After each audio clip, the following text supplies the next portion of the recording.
बिस्मिल्लाहिर्रहमानिर्रहीम। अस्सलाम वालेकुम रहमतुल्लाहि व बरकातुहू। तो प्यारे बच्चों, जैसा कि आपको पता है हम सर्विस सेक्टर्स की बात कर रहे हैं। तो इस सबसे पहले हमने एग्रीकल्चर की बात की, उसके बाद इंडस्ट्रियल सेक्टर की बात की। अब इसके और सेक्टर्स हैं जो इंडिया इकॉनमी ऑफ इंडिया है या कोई भी इकॉनमी है, इसके बहुत सारे सेक्टर्स हैं। तो आज हम बात कर रहे हैं इंडियन इकॉनमी के हवाले से जो सर्विस सेक्टर है, क्योंकि एग्रीकल्चर सेक्टर और इंडस्ट्रियल सेक्टर की बात हमने पहले ही की। आज सर्विस सेक्टर की बात कर रहे हैं। जब हम सर्विस की बात करते हैं, ये नॉन मटेरियल होता है। जैसे कि हमने पहले दोनों में देखा, चाहे वो प्राइमरी सेक्टर हो या सेकेंडरी सेक्टर हो, वहाँ फिजिकल गुड्स हम देखते हैं, वहाँ फिजिकल गुड्स लास्ट प्रोडक्ट होता है। चाहे प्राइमरी सेक्टर की बात करें या इंडस्ट्रियल सेक्टर की बात करें, after manufacture after processing there is also a physical good. लेकिन यहाँ पे कोई मटेरियल नहीं होता है।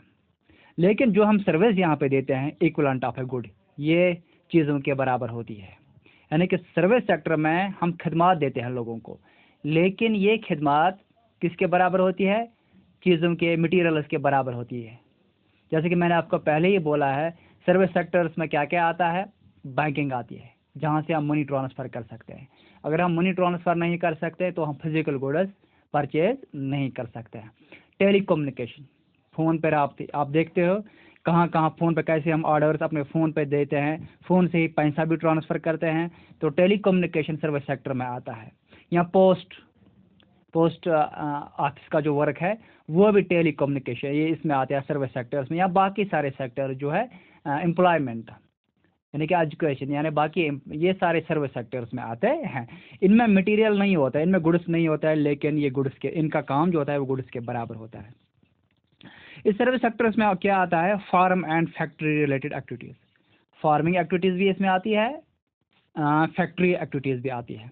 यानी कि उन्हीं को ये कम्युनिकेट करते हैं through banking, through telecommunication, through documentation या किसी और काम से, मतलब सर्विस प्रोवाइड करते हैं। ये service output is a component of GD definition.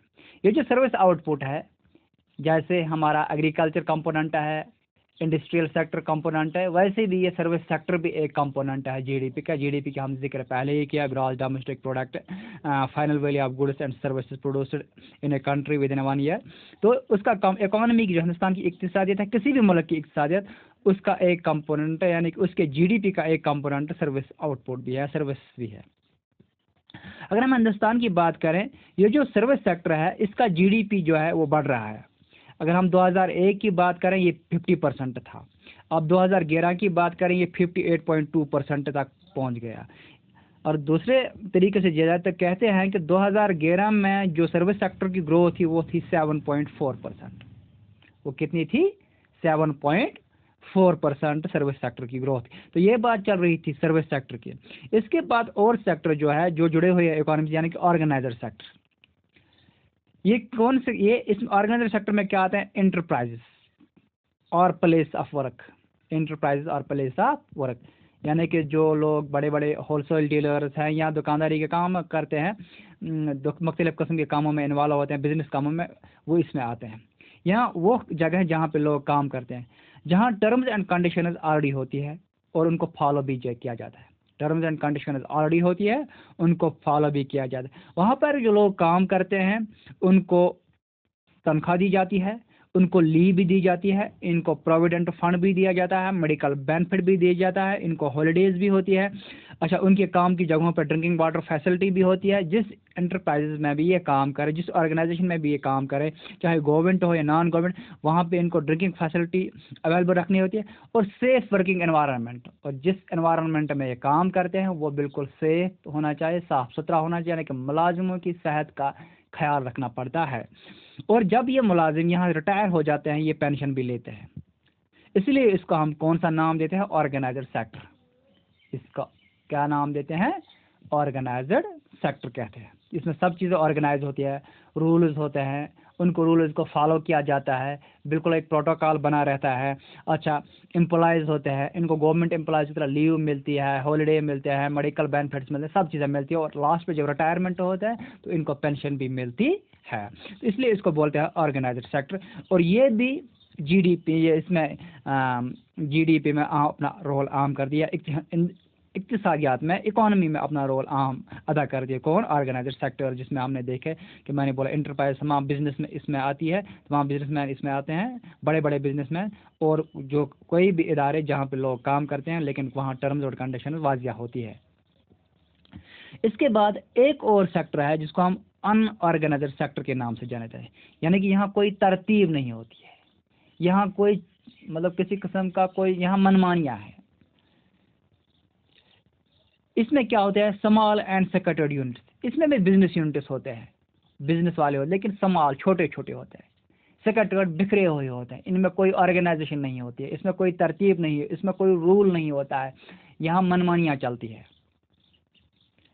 और ये गवर्नमेंट के कंट्रोल में भी नहीं होते हैं, ज़्यादातर इनमें से गवर्नमेंट के कंट्रोल में नहीं होते, यानी कि प्राइवेट ओनर्स इनके होते हैं। There are rules and regulations, rules and regulations होते हैं लेकिन ये फॉलो नहीं किए जाते हैं, इनको बालाई ताक रखा जाता है, इनको दरगुजर किया जाता है, इन पे कोई ध्यान नहीं जाता, यानी कि मनमानियाँ चल रही है।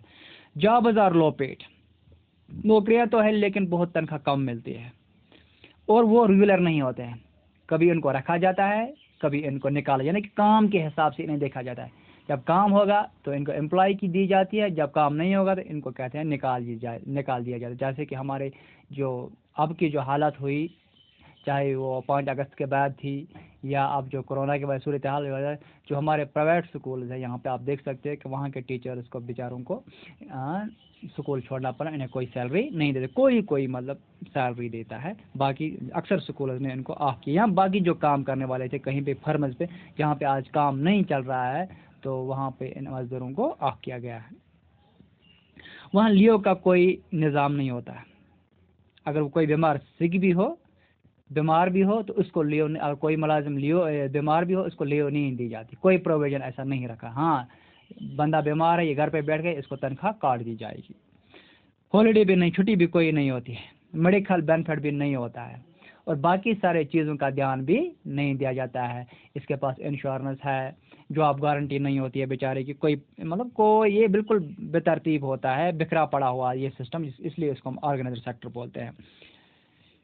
एम्प्लॉयमेंट इज़ नॉट सिक्योर, नौकरी सिक्योर नहीं होती है, इसको कभी भी कह सकते हैं, आप जा सकते हो किसी भी वक्त, इसको बोल सकते हो जाए, इसमें मतलब ये दूसरी बात नहीं कर सकते मुझे क्यों निकाला जाएगा, मैं इतना काम किया या नहीं, कभी भी इसको कह दे आपकी ज़रूरत यहाँ पे नहीं है, आप जा सकते हो, आपका काम यहाँ पे नहीं बनता है। तो ये थे कुछ सेक्टर्स की बात हम कर रहे थे, एग्रीकल्चर से लेकर अनऑर्गेनाइज्ड सेक्टर तक, जिसमें agriculture sector, industrial sector, service sector, organiser sector and organiser sector, ये कुछ सेक्टर्स की हम बात कर रहे थे जो डायरेक्टली और इनडायरेक्टली इकोनॉमी को बूस्ट करते हैं, जो डायरेक्टली और इनडायरेक्टली जीडीपी का एक कंपोनेंट्स हैं, जो जीडीपी के कंपोनेंट्स, और ये जीडीपी इंटरनल किसी भी मुल्क की या किसी भी स्टेट की जो इसकी इक्तिसादियात होती है, इकोनॉमी होती है, उसको मजबूत बनाती है। जितने ये सेक्टर जिनकी हमने बात की, जितने ये सेक्टर्स प्रॉपरली फंक्शन करेंगे, अच्छे से फंक्शन करेंगे, उस मुल्क की उतनी जीडीपी, उस मुल्क की उतनी इकोनॉमी अच्छी होगी, और जितने भी प्रॉब्लम्स इन सेक्टर्स में होंगी उतने मुल्क की इक्तिसादियत में प्रॉब्लम्स होगी और मुल्क कमज़ोर हो जाएगा। इसीलिए मुल्क की इक्तिसादियत को ताकतवर रखने के लिए इन सारे सेक्टर जिनकी हम बात की, चाहे एग्रीकल्चर की बात की, इंडस्ट्रियल की बात की, सर्विस की बात की, ऑर्गेनाइजर की बात की, जितने भी ये सेक्टर्स हैं, इन सब को प्रॉपरली फंक्शन करना होगा। तो ये बात कर रही थी सर्विस सेक्टर्स की। बस आज के लिए इतना ही, बाकी वसल्लम। और तमाम तरफ बच्चों को जो हाई स्कूल मागाम में पढ़ते हैं, हमारे स्टाफ की तरफ से, स्कूल एडमिनिस्ट्रेशन की तरफ से आप सबको ईद मुबारक, और अल्लाह ताला अल्लाह ताला से दुआ है कि ये ईद पूरे कश्मीर के लिए और आलम इस्लाम के लिए अमन और सलामती का पैगाम दे। बाकी वसल्लम।